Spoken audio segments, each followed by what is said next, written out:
I lost over $5,000 in avoidable fees. I waited so long before I started investing, and I thought every debt was a good debt, but apparently it wasn't. Does that sound familiar to you? In this video, I'm going to be breaking down 3 biggest financial mistakes that I made and some of the things that you can do to prevent that. Hey everyone, welcome back to my YouTube channel. My name is Naz. I started this section of this channel to help busy people make financial good decisions. I started this channel to also help them budget smarter, invest early, and build real generational wealth together. Like, I am not a billionaire yet, but this channel, I'm showing you everything that I am doing to be on track to becoming a millionaire by age 30. And when I say millionaire, in dollars. If you haven't already, hit the subscribe button, like this video, and let's get on this journey together. Number 1, the first biggest money mistake that I made was ignoring bank fees and unnecessary subscription. I didn't know I was paying for a lot of things that I didn't need, or I was paying for things that I didn't even know, like bank maintenance fee. I mean, sometimes you're like, well, it's just $4, it's just $5. But then when you add up all these subscriptions and all these maintenance fees up together, you would see that you're spending way too much. Because tell me why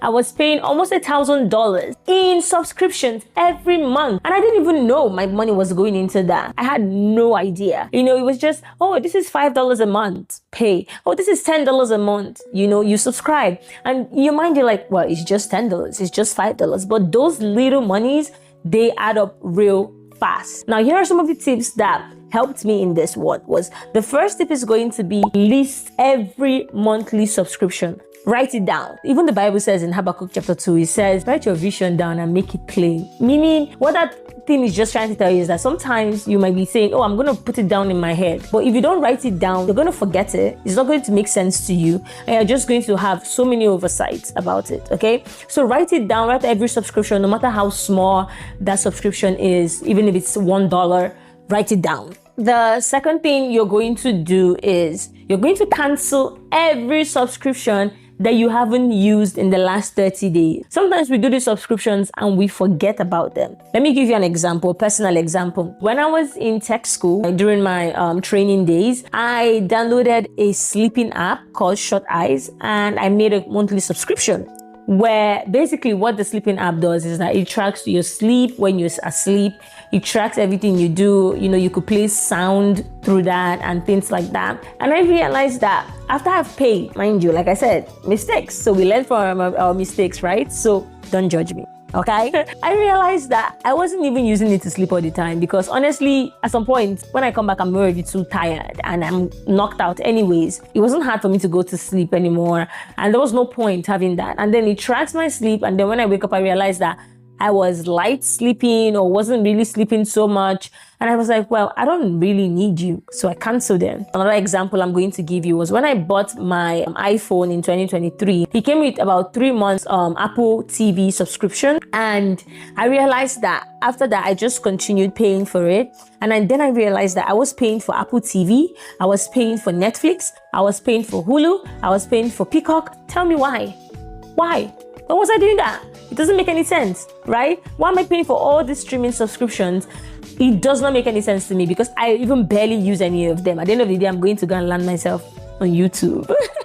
And even the YouTube that I was watching all the time, I wasn't even using the premium. I was just using regular, right? And then by the time you stack up all these things together, it's almost $200. Because I pay for without ads, because I don't like ads, right? So I pay for without ads, so I pick up the highest one, the highest range that they have, because I also want to watch it on my TV. I also want to be able to watch it on my phone, on my iPad, on my laptop at the same time, and also give access to my siblings who are back home in Nigeria. I was like, no, I'm spending too much money. So what I did was I cut them down. So like I said, cancel anything you've not used in the last 30 days. Because let me tell you, all these subscription networks. So what I started doing now is, if I'm going to watch a show on Netflix, I'm going to subscribe for that show. I'm going to watch Netflix for that month, and then I'm going to unsubscribe. Okay, for example, now everybody's talking about Love Island USA. I mean, So what I did was to subscribe on Peacock, right? To watch Love Island. Once Love Island is done, I unsubscribe because I am not using that channel to do anything.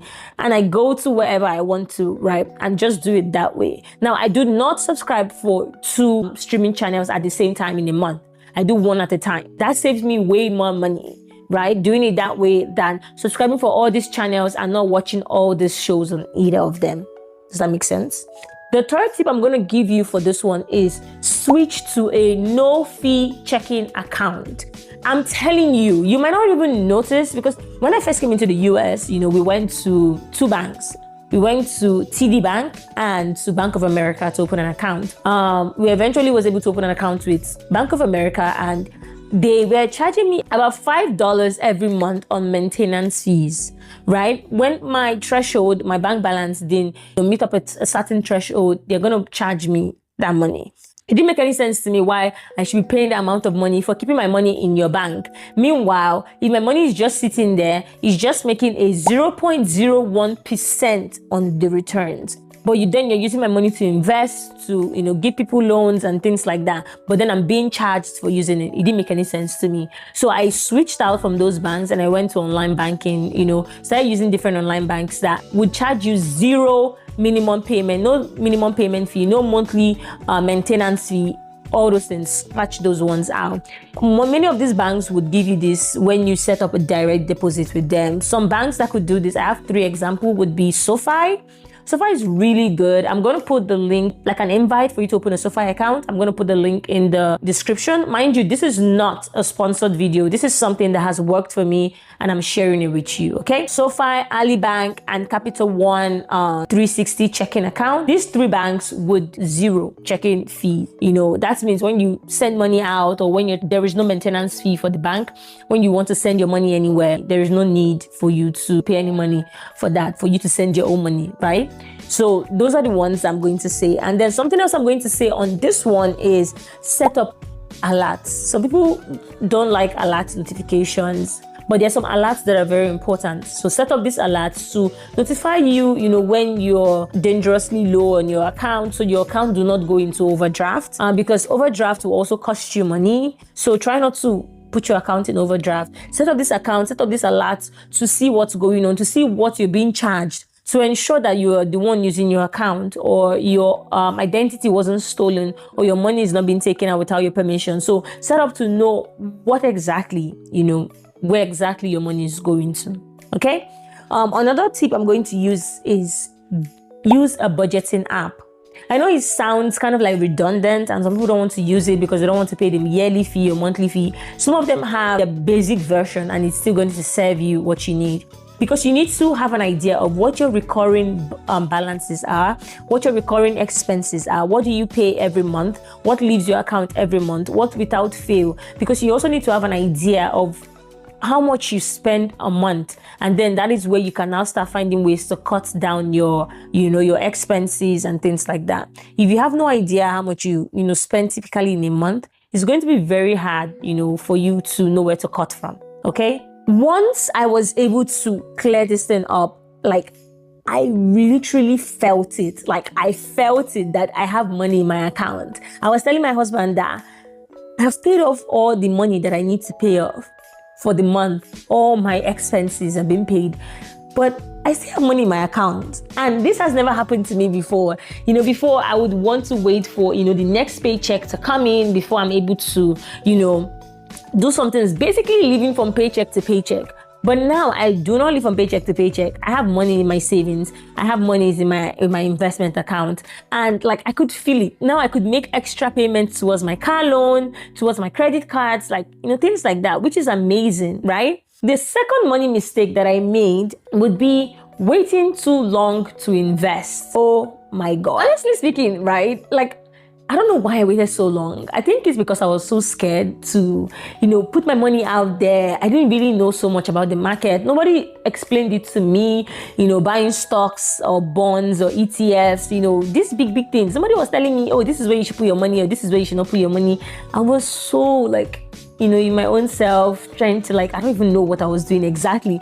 I didn't know until I was like, you know what? Let me look at it closely. Because when I first came into the US, I had no idea, right, about this whole 401k thing or investing. I thought, oh, they're just going to take about, 3%. Your company is going to match 3%. That's 6%. Or you pay up to 6% and your company will match whatever, your company match was. And boom, when you're older, they start paying you the money. I didn't know you had to invest your 401k.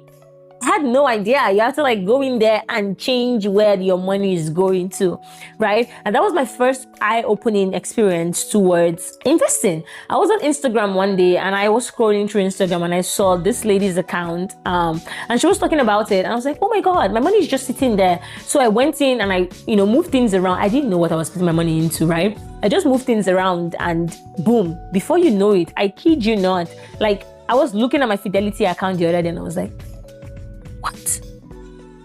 Really?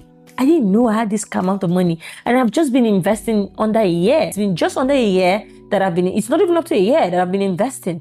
And the return is not crazy, I got 100% or something, but it's still something because it's still free money, right? So why I said it pains me so much that I didn't invest early was because I was just busy keeping my money in my account, in my Bank of America account with their 0.01% return, right? And it was just sitting there. And I just think, every time I think about it, I'm like, what if all those while when I first came in, those free money that were sitting in my account, I put it, into an investment account, maybe into an S&P 500 where they invest into all the top 500 companies in the US. Maybe if I just put the money there and let it sit there for a while. Annual returns on an S&P 500 is about 8% plus. 8% plus. And this is just it sitting there. And one of the biggest thing about investing is compounding interest. Meaning, when that money comes in, you just leave it there and it just keeps going for years and years on end. You wouldn't even know the amount of money you're making, it's going to make you at the end of the day. So these are some of the tips I'm going to give that I was able to use to tackle this particular mistake. Number one tip is going to be automate your investment. Literally, just set it once every paycheck hits. Don't even do it I started doing it. I started with very small. I wasn't trying to do something crazy, right? People would say, oh, I don't have money. I don't have enough of money. What I started with was $100. I started with $100. No, $50 actually. And then I went to $100 and then $150 every paycheck. Right? So when I was doing $50, it was about $100. I was investing $100 every month. And then I moved up from $50 every paycheck to $100 every paycheck. And then I moved up from $100 every paycheck to $150 every paycheck. That means I was investing about $300 every month. Now, this is not crazy. It's just about, when you do the math, it's about $3,600 every year that I invest if I continue investing $300. It might not sound like the biggest amount of money to invest in the world, but when you invest this money, you start getting dividends, and your dividends are automatically, you set it to automatically be reinvested, to buy another shares or something into your account. That way, your money just keeps growing. It's automated. Because let me tell you one thing is, out of sight is out of mind. So once you do the automation and your salary hits your account, boom, it just goes straight into your investment account, right? And the next thing you need to do is to also automate your investment. So when that money goes into your investment account, automate it that it's going to buy a particular stock or ETF or bond, such a way that once it hits, because that's what I was doing. I automated for about 6 months. I automated a particular amount of money straight into my investment account and straight into the VOO and ETF. I was buying it, the VOO and the QQQ. It was not even crazy amount of money. It would buy me a 0.5 or 0.25 shares, right? It wasn't even up to 1 share, but it was buying me something. And before you know it, because this money accumulates, before you know, you already have 2-3 shares in that particular ETF, right? So you're already investing in that. It's like I said, out of sight, out of mind. Sometimes I just open my investment app and I'm like, oh my God, my money is growing. I don't even know what's going on, but it's growing, right? That's number one. The second thing I'm going to say is you start with a micro investing app. Apps like Fidelity, Robinhood, just Small. You start small, right? And my third tip is going to be, which is tied into the second one and the first one, is going to be educate yourself. Like, you need to educate yourself. These things are very easy because once you start educating yourself, once you have knowledge, you would start investing with confidence and not with fear, okay? Because now you know what the market is about, you know what it means, you know where you need to put your money in and things like that. Spend at least 15 minutes a week. That's nothing. You spend twice, triple that amount of time on social media anyways. So just take out 15 minutes, go and read about stock, go and read about ETF, go and read about bonds, go and read about, treasury bonds, things like that. Go and read about them. Understand what it means, because that would give you an idea to know what you're doing, to know where you're putting your money into, how your money is being invested. It's a gradual process, okay? Nobody expects you to be Elon Musk overnight. Nobody expects you to, be this big person, right? Overnight. Nobody expects you to do that. But you start reading books little by little. One of the long-standing books on finance out there that you can read that will make you, have an understanding is Rich Dad, Poor Dad, right? Just take the book, 15 minutes a week. You don't have to do too much, right? 15 minutes a week, 15 minutes a day, or 15 minutes 3 times a week. It's up to you. Just spare that time to educate yourself, right? The earlier, the better. Now, you might be watching this video and you're like, oh my God, I'm in my 40s or I'm in my 50s. Please start investing. Start investing. The only thing is you might want to increase how much you're investing, right? But it doesn't matter. Just start investing. Start from where you are. Okay? The third financial mistake that I made would be treating all debts as though they were good debts. Oh. When I first came into this country, nobody explained it to me. They were just throwing things at me like, you can go and buy a brand new car. You can go and do this. I was just going from dealership to dealership to dealership to dealership. If I touch this one, I touch that one. And these guys are busy pulling my credit. I just came into the US. I have no credit. Why are you taking my social security number and you're pulling it up and down? When you come into the US, right, they give you a social security number and then they say, keep this number close to your heart. Don't give it out anyhow. But trust me, every day, everywhere you go to, what's your social security number? It is tied to your existence in this country. It is literally tied to your existence. So when I came, I was just, people were just saying, take this money, take this one. And I didn't understand it. I did not understand it. Even when I bought my first car last year, I didn't understand anything until when I started reading into my finances and I started opening some of these contracts that I signed, some of this paperwork that I signed, some of my credit card. I was like, oh my world, what is happening? I was just signing things the way that I have no idea, no clue about. So here are some of the tips, some of the things that have helped me, some of the things that I've worked on and I'm working on to make sure that, all these things are away. The first tip is to understand the difference between a good debt and a bad debt. Now, a good debt can earn you money. In the US is a capitalist society, basically like an economic society where it's basically they feed off debt, right? They feed off debt. People have good debts, such as these debts, they will borrow money against the assets that they already have because they know. Let me give you an example. So in your investment, somebody in their investment could have, let's say, $20 million, right? And then they go to the bank and then they could take a line of credit against the $20 million they have in the bank. They take a $5 million line of credit and they go and they go and invest it or in a business or in something that would give them more returns that would be able to offset that $5 million debt and also keep money into their account. Does that make sense? So that's a good debt. For example, a good debt would be a low interest mortgage, right? You buy a house and your interest rate is as low as 3%, 5%, right?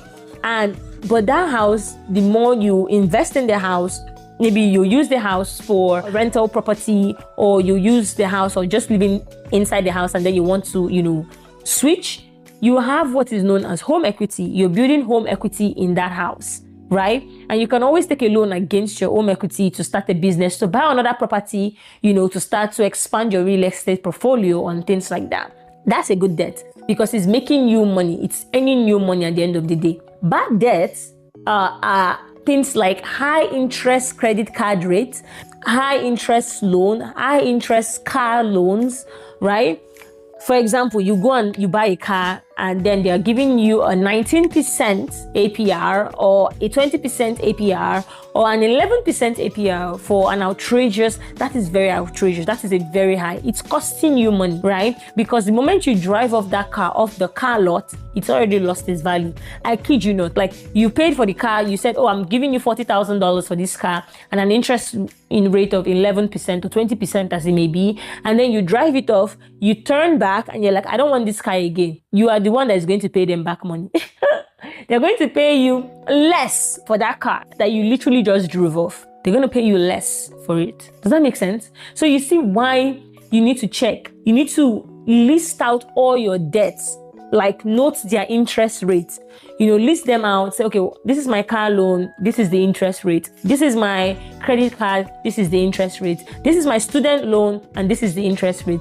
Look at them. You need to list them out and you need to know them. Okay? And then you start tackling it either from the highest rate debt first, like the one that has the highest interest rate. You start tackling it that way. The second tip is going to be to either use the Snowball or the Avalanche debt paying method. Okay, what is the Snowball method? The Snowball method is basically picking out your smallest balance.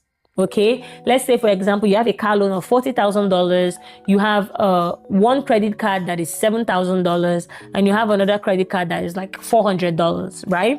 You pick out that $400 one because it's the one that is the smallest balance and you pay it off. Now, this is going to give you like a psychological win that, oh, thank you, Jesus. Oh, thank God, or thank goodness that I've paid off this balance, right? It gives you like a psychological win that you've done something, you've paid off a loan. The second method is going to be the Avalanche method. This is where you pick the highest interest rate. So it might be the car loan that has the highest interest rate. If you have a car loan with an interest rate of 11%, or you have a car loan with or you have a credit card with an interest of 29% APR. The Avalanche method is basically picking out the one with the highest interest method, and then paying it off. So what this does is that it saves you money in interest. It saves you money. It saves you money from paying, a lot of money into interest by paying that off.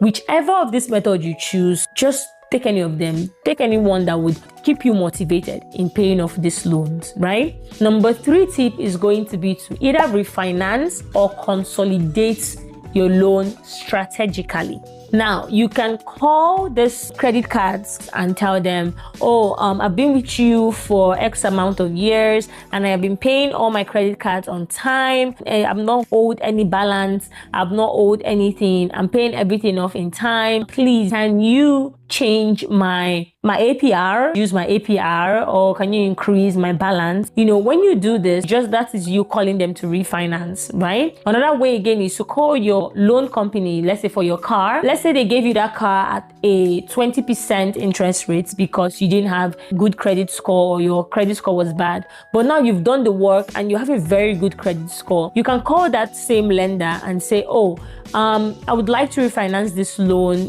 to bring down my interest rate, and either to bring down your interest rate and reduce the loan years. If it's a 5-year loan, you can reduce it to a 3-year loan or a 2-year loan, or if it's a 7 years loan, you can reduce the years of the loan and also the interest on the loan. When you call them to do this, then they're going to now refinance the loan for you and say, okay, we're going to give you this same loan for this car. We're going to, instead of a 20% for 7 years, it can be a 5% for 4 years, right? This is just an example I'm giving. So that's refinancing your loan.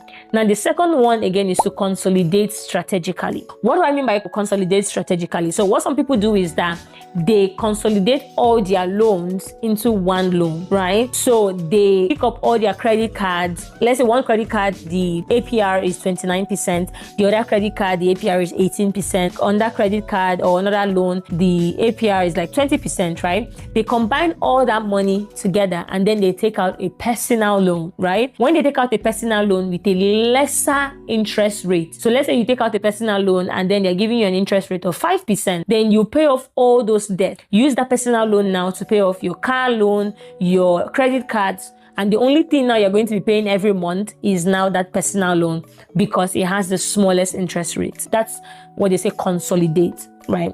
Now, I'm not the biggest person to tell you to keep taking loans, but sometimes when you're drowning in all this debt, the easiest way is actually to consolidate your debts into one, so that way you're paying just one monthly payment, and with that you can make an extra payment towards the principal and things like that. Okay, so there you have it. These are some of my 3 biggest financial mistakes that I made when I came into the US, and these are 3 different tips. I think I even gave more than 3 tips, but these are some of the tips that you can use right now. You can take it right now to make sure that you do not make the same mistake that I made. So now tell me, which of these tips resonates with you more? Let me know in the comment section below. And if you haven't done it yet, kindly hit the subscribe button and hit that bell so you get notified every time I upload a video. Hit the like button so that YouTube can push this video out to more people who need this video. If you have any questions for me, just put it down, and also share it to your friends who you think this would be helpful to. Okay, share it to any of your friends, and do not forget to subscribe. Again, please subscribe for more real life financial advices, for more real life financial tips. And once again, thank you so much for watching. My name is Naz, and we are building wealth together.